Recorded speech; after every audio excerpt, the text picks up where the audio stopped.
What you've just seen will fundamentally change human life on our planet forever. What you've just seen is human cloning.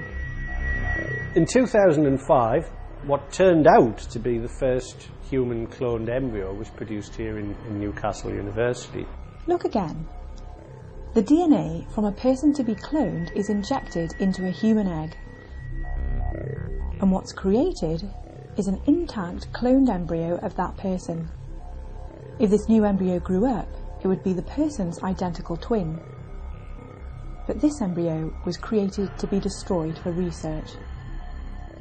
Both actions are highly controversial. We think that this may be the most difficult issue that the human race has ever had to confront. What is going to happen to us as human beings? We could become totally unrecognizable if certain people have their way. So what is the truth about cloning humans?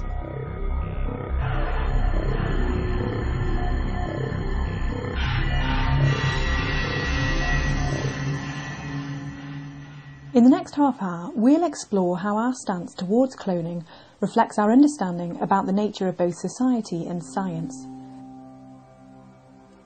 Some fundamental questions will be raised. Are embryos one of us or not? Should they have the same protection of law as anyone else? But if not, what stops us from deciding that others are not one of us either? Is the need to find cures being used to justify scientific research that goes too far? Clearly, there are some things we shouldn't do, despite the scientific advances. And what's the truth about the potential benefit of cloning and embryonic stem cell research? Is this research going to save lives? And finally, where will this lead? Some are worried that purely cost-benefit ethics will lead to a new kind of medical totalitarianism.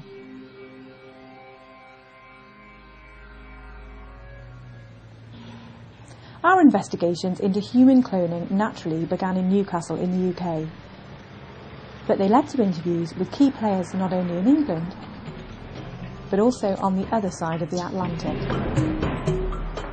We met with experts in Boston and in the capital, Washington, DC. However, we start our debate not in these seats of power, but with one man in the Rocky Mountains and his journey to find a cure. In 1997, I was driving on the interstate in Montana. While driving, I fell asleep and my truck drove off the road and it rolled over the side of a mountain. And I wasn't found until 14 hours later, and basically I spent the night in a truck upside down in the mountains. I had a massive head injuries and loss of blood and several broken bones around my body, so it was touch and go whether or not I'd survive. So it was actually 36 hours after the injury when they found that I had a damaged spinal cord. To wake up all of a sudden in a hospital room, it was very, very shocking. And to find that I couldn't use my body, that I was paralyzed. I couldn't feel below my neck. I couldn't move my arms, my hands, my legs, or anything. And to realize that that was my future, in literally the blink of an eye, it was very hard to deal with.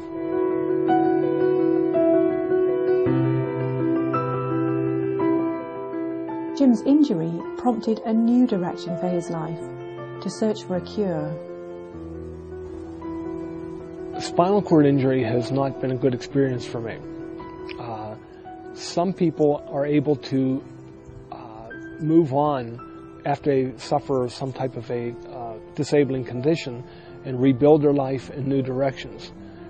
I've been very stubborn in trying to do whatever I can. The focus of my life has been to recover the life that I had before my injury, because I believe that I can walk again, and it is possible to cure spinal cord injury.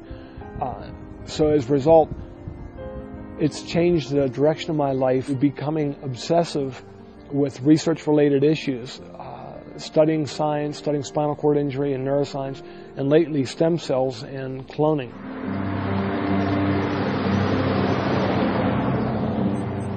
But how could stem cells and cloning help, Jim?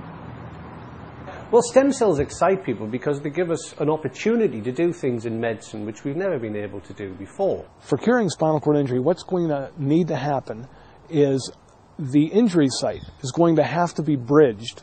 The idea of stem cells in general would be to go in and repair or replace the damaged tissue. Given the right signal, a stem cell can form any number of specialized cell and tissue types. The two main types are embryonic stem cells and adult stem cells. Adult stem cells come from different parts of the adult body and also the umbilical cord. Embryonic stem cells come from an early embryo, which is like a hollow ball with stem cells inside. To get these stem cells, the embryo must be broken open and so destroyed. But where does cloning fit in? The theoretical idea behind therapeutic cloning would be to create your identical twin through this cloning process so that they could get embryonic stem cells that would match you and hopefully not be rejected in a transplant. You start to produce mini-me, and at a very early stage you take out stem cells which you then use to grow your human organ. But this is no longer science fiction.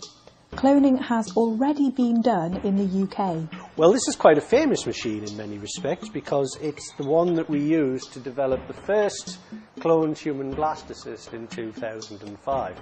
To make a cloned embryo, we need to have a human egg. Using this tool here, we can cut a hole in the outside surface of the egg so that we can pull out its nucleus by applying pressure. Once we've done that, the egg can be injected with the cell from a human or whichever animal we choose. Then we transfer it to machinery which we can use to fuse and activate that egg so that it will develop into an embryo from which we can extract embryonic stem cells.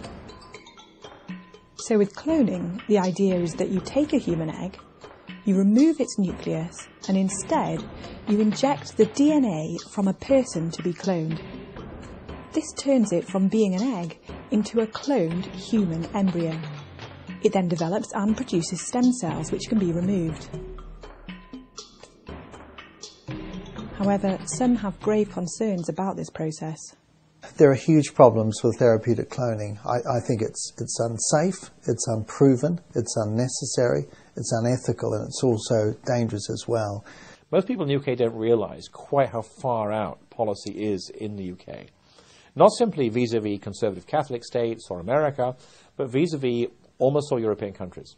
You go to places like France and Germany and Canada and Norway, all of which have basically liberal laws on abortion, and they send you to jail if you do therapeutic cloning.